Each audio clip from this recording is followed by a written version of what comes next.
multilateral treaty. So let me again give you a couple of examples.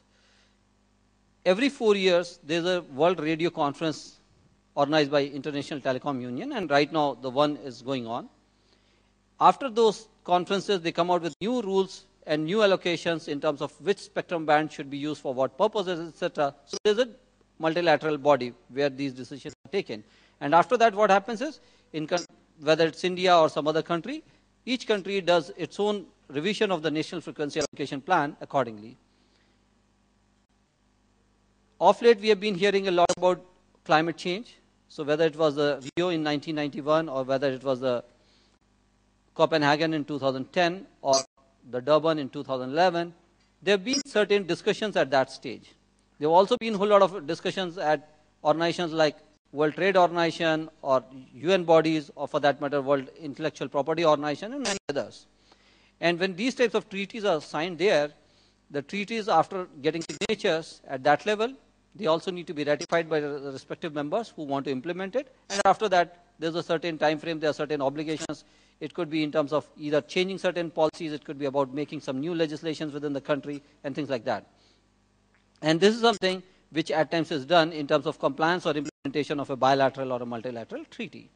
Now, who can make the public policy? Public policy can be made as per the Indian Constitution by the executive, which is the government, and which is also the case in most of the other democracies as well.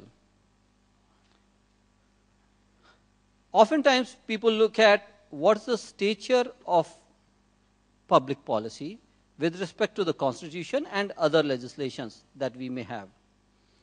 Now, broadly, if you see, as per the Constitution, in any mature democracy, you have three large functionaries within a constitutional framework.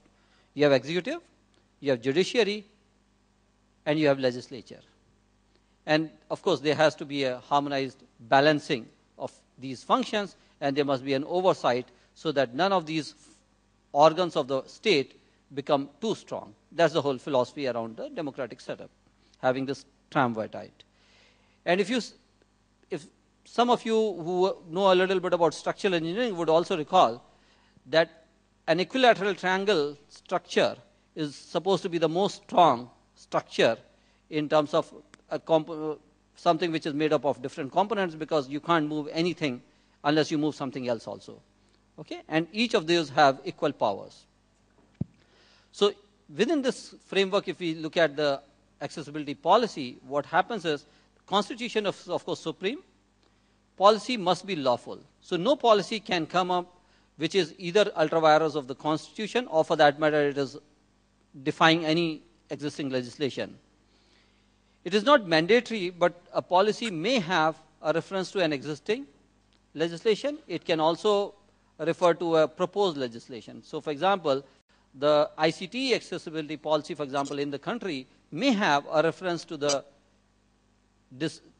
Persons with Disabilities Act 1995. It may also have a reference to the Indian Telegraph Act 1885. It may also have a reference to the Information Technology Act 2000. It may also have a reference to other policies. For example, the draft ICTE policies, the three of them that were released by the government in October 2011, that is electronics policy, the telecom policy, and the information technology policy. So those types of policies, or for that matter, something else.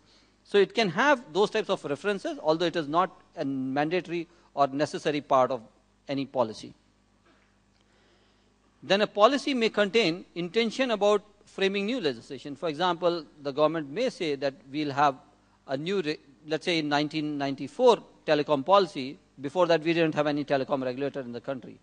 But the policy actually announced, it made the intention that we shall set up a regulator for telecom in the country, and that's how in 1997 we did have the Telecom Regulatory Authority of India, which was set up in 1997. So it was something which was done at that time in 1994 as a policy, which was in terms of government conveying its intention that they will have a policy around this. Often people also wonder whether judiciary can intervene in public policy matters.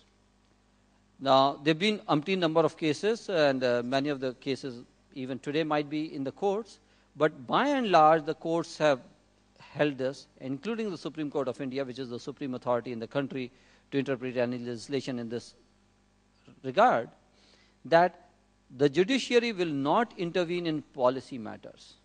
However, it can be done in two specific circumstances. One of those circumstances is when any particular policy is ultra vires of the Constitution, or for that matter any other legislation. As I said earlier, that each and every policy must be lawful. So that is one situation. And second situation could be that if a policy is arbitrary, irrational, or if it is promulgated or is used in abuse of power. And if that is this type of situation, again the courts can intervene. But by and large, courts keep their hands off any particular policy because they believe that policy is the prerogative of the executive. Now, how is policy made? Been involved in many of the policy developments for more than a decade now. And what we have seen is that some policies just suddenly spring up. So there's no public consultation. Yes, there may be sometimes some reference in somewhere in the news stories where somebody may say, okay, that they have heard such a policy might be coming up, but there's no public consultation. And the fact is that as on date, neither at the central level nor at the state level, we have any specific mandate that before the government comes out with any policy, there must be a public consultation. There's no such mandate. And hence it is left to the government machinery to decide how and when they develop a particular policy framework. So what is happening is, if you look at somebody like Department of Information Technology under the Ministry of Communication and IT, they have been increasingly using public consultation as one of the ways to develop a policy. At times they just come out with something that, okay, we want to develop a policy and please send your comments. At times they come up with a certain draft and then they seek comments. At times they organize some closed door meetings or at times open meetings, and based on the inputs and discussions they develop it. But oftentimes what we have seen of late is that when it comes to Department of IT, when it comes at times even to Department of Telecom, and of course the telecom regulator, telecom regulator by their mandate does undertake public consultation. But there's no such universal mandate for these types of things. And it would be nice if this type of practice is ingrained in the procedure that before the government comes out with any policy, it will undertake a public consultation. And again, the interrelation with ICT is this, that if the government does this type of consultation using information and communication technology modes and means, it becomes a process in which more and more people can participate in that type of discussion. For example, if the government were to hold a meeting, let's say even if it's open to all in this particular hall, probably not more than 600 people can participate in that type of meeting. However, if this type of consultation is actually open to public at large through its website and that type of means, thousands, probably even millions can potentially participate in that type of process. But when the government has to do that type of public consultation, you also have to look at what is the institutional and infrastructural design and the architecture of this type of consultation, so that it is not just for the name's sake that you are doing a public consultation, but you are actually going out telling people that yes, there's a public consultation on, so things should be on their website, preferably on the home page. There should also be preferably a press release.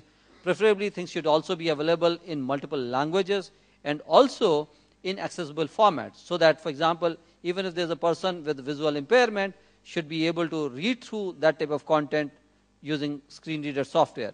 If the person with other type of challenges should also be in a position to participate, not just in terms of matters which are directly related to accessibility, but also in terms of any public consultation, any public policy at large. So even if the policy is about water or about electricity, or if it is about aviation, still, when we are talking about inclusion, when we are talking about inclusive processes, then each and every person should be able to participate in that type of activities.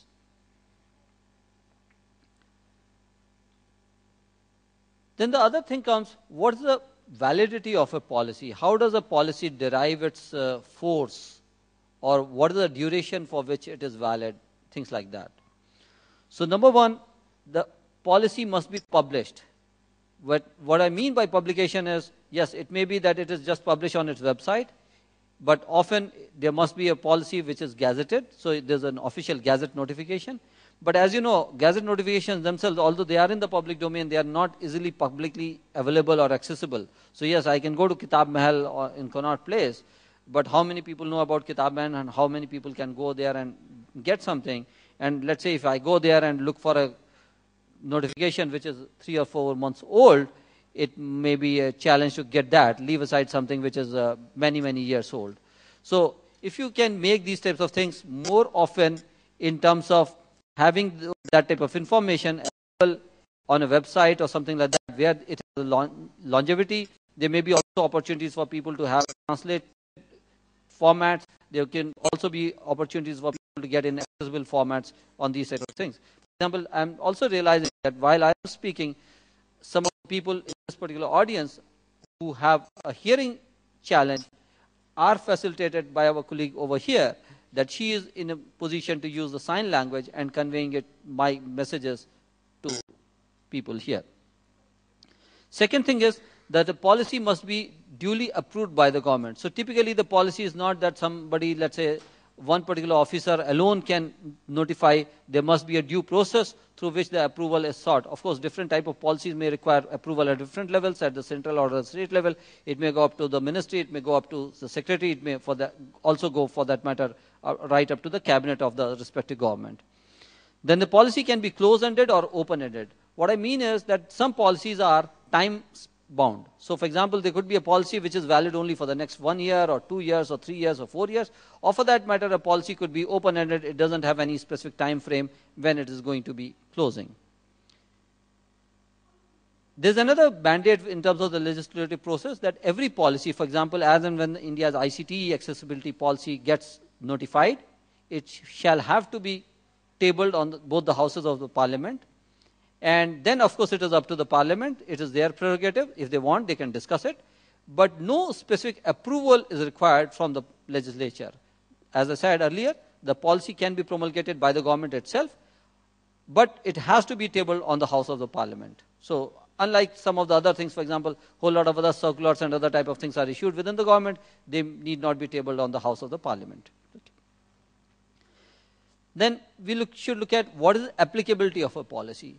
So the policy is contextual in terms of its applicability. It can be restrictive or permissive or both. So for example, a policy may say that each and every building shall be accessible. So and there could be a separate standard for accessible buildings. So that could be a policy framework. At the same time, a policy can also be exclusionary in nature. For example, we know many cases earlier in our country as well as around the world where certain sections of the society have been deliberately, consciously excluded through policy frameworks, through the policy instruments. So depending on what the context is, the policy can be inclusive or exclusive.